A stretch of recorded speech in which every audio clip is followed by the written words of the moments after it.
Salut à tous, ici la Taté et j'espère que vous avez la force. Dans Star Wars, une des choses qui nous a sans doute le plus marqué, c'est la chute d'Anakin Skywalker vers le côté obscur de la Force. On était loin de penser que celui qu'on avait vu grandir et qu'on adorait pour son héroïsme et le côté protecteur qu'il pouvait fournir à ses proches, finirait par changer drastiquement en un terrible Sith qui éliminera de sang-froid plusieurs Jedi et ira jusqu'à étrangler sa propre femme. Et c'est de ça qu'on va parler aujourd'hui. Laissez-moi vous présenter 7 Jedi qui basculeront vers le côté obscur de la Force.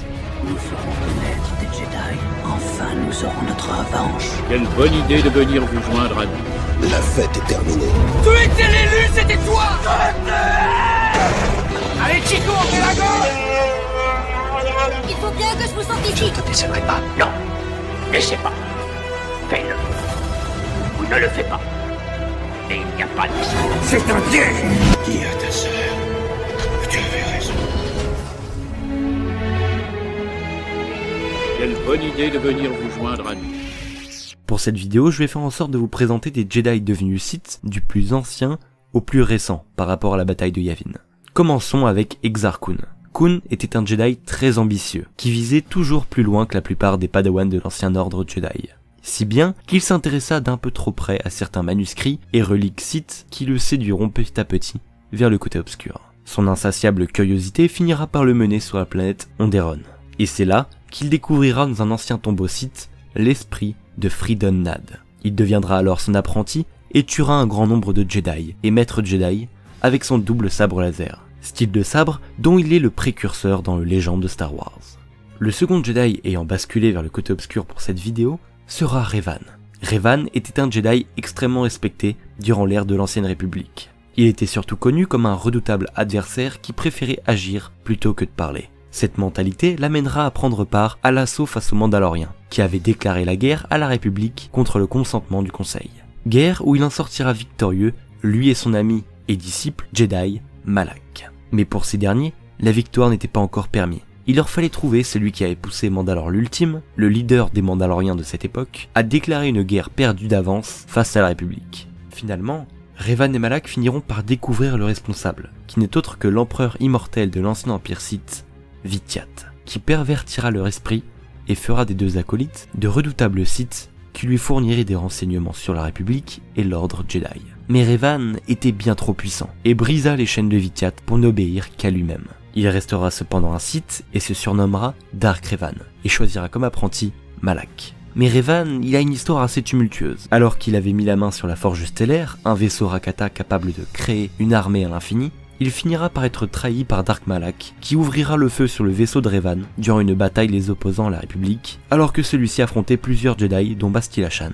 Ainsi, Revan fut récupéré par les Jedi, qui lui remodèleront sa mémoire, afin qu'il redevienne un Jedi pour stopper Malak et son armée provenant de la Forge Stellaire. La suivante sera Dark Traya. Celle-ci est intimement liée à Revan, vous la connaissez sans doute grâce au jeu Knights of the Old Republic, second du nom, tout comme Revan qui lui s'est fait connaître dans un premier temps avec le premier Knights of the Old Republic. Traya était une bibliothécaire et un maître Jedi qui se joindra aux revanchistes de Revan et Malak durant les guerres face aux Mandaloriens et les accompagnera même durant leur règne en tant que Sith avec leur propre empire. À leur chute, elle décida de se focaliser totalement sur le côté obscur et ira dans le temple Sith de Malachor V, formant ainsi deux puissants Sith nommés Dark Sion et Dark Nihilus. Elle sera plus tard trahie par ces derniers, qui couperont ses liens avec la Force et s'exilera en quelque sorte avant de trouver Mitra Tsurik, une ancienne Jedi très puissante dans la Force. Elle se servira d'ailleurs de cette puissance pour prendre sa revanche sur Nihilus et Sion, qui mourront de la main de Mitra. Mais Traya, rebaptisée depuis son exil Kreia, se fera exécuter par Mitra après lui avoir dévoilé qu'elle se soit servie d'elle.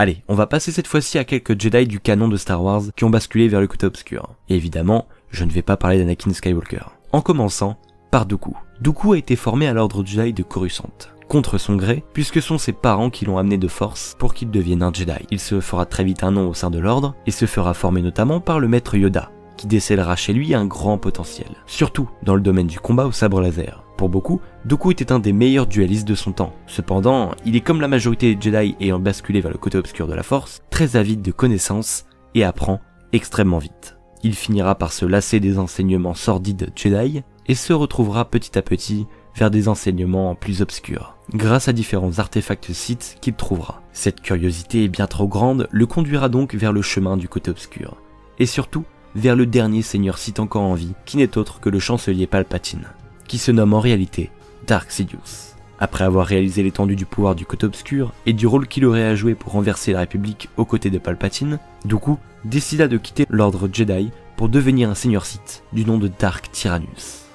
Le 5e Jedi est le maître Pong Krell. Celui-ci était un puissant et imposant maître Jedi, qui s'est battu durant la guerre des clones et notamment durant la bataille d'Umbara. Et c'est durant cette même bataille que Rex et quelques soldats de la 501e découvriront que celui-ci était un traître envers la République. Il ne se considérait plus comme un Jedi, mais plus comme un serviteur de Dooku. Il sera alors arrêté de force, puis tué par le soldat clone Dogma, pour éviter de répandre des rumeurs concernant l'armée de la République, et surtout parce qu'il avait tué plusieurs soldats clones de sang-froid. On enchaîne en retournant dans le Légende de Star Wars, avec Dark Krayt. Avant de devenir un Sith, Krayt était un Jedi, du nom d'Asharad Eth. Il faisait partie des rares Jedi à avoir survécu à l'Ordre 66. Ayant des origines tuskennes, il alla se réfugier sur Tatooine en se camouflant en tenue de Tusken justement. Il rencontrera plus tard l'esprit d'un Sith du nom de Xoxan, qui était un Jedi déchu s'étant tourné vers le côté obscur. Il fut séduit alors à son tour par le côté obscur et c'est 25 ans après la bataille de Yavin qu'il deviendra officiellement Dark Krayt et formera son propre ordre Sith, où il en sera d'ailleurs le dirigeant et abandonnera l'idée de la règle des deux pour créer la règle de l'unité, visant à mettre en avant les ambitions personnelles pour l'intérêt général de l'ordre. Il sera donc, comme vous l'avez deviné, un seigneur Sith très puissant, avec une histoire qui mérite clairement une série ou un film uniquement dédié à cela. On va terminer cette vidéo avec le dernier Jedi qui a basculé vers le côté obscur de la Force. Dans le Légende de Star Wars, je précise là encore, qui n'est autre que Luke Skywalker.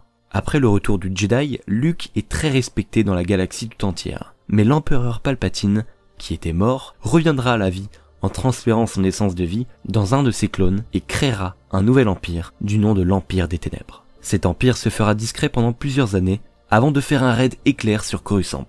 Luke, qui se trouvait sur Coruscant, se laissera capturer par les forces de l'Empire des Ténèbres afin que Palpatine puisse le prendre comme apprenti, dans le but d'en apprendre un peu plus sur cet empire et surtout pour se rapprocher de l'empereur pour le tuer une bonne fois pour toutes. Mais Sidious n'était pas dupe et savait pertinemment ce que Luke cherchait à faire. Cependant, il n'en fera rien, puisqu'il savait pertinemment que le jeune Jedi prendrait goût tout comme son père au côté obscur et le rejoindrait sans s'en rendre compte. Et ce sera chose faite. Luke basculera officiellement vers le côté obscur de la Force et sera l'apprenti de Palpatine. Mais le Jedi finira par retrouver ses esprits, après que l'empereur tenta de séduire sa sœur Leia vers le côté obscur à son tour. Luke se retourna contre son maître et le tua, aidé par sa sœur. Voilà les amis pour cette vidéo, j'espère qu'elle vous aura plu. Pensez à me dire dans les commentaires quelle chute vers le côté obscur vous a le plus plu parmi ces 7 Jedi. Et à me dire surtout si ça vous tente une partie 2 avec d'autres Jedi qui ont aussi sombré. Un grand merci à vous pour avoir vu la vidéo jusqu'au bout. Pensez au pouce bleu de l'espace si elle vous a plu, au partage et à rejoindre la Force en vous abonnant. Sur ce, je vous dis à très vite pour de nouvelles vidéos. C'était l'ATAT et que la Force soit avec vous. Toujours.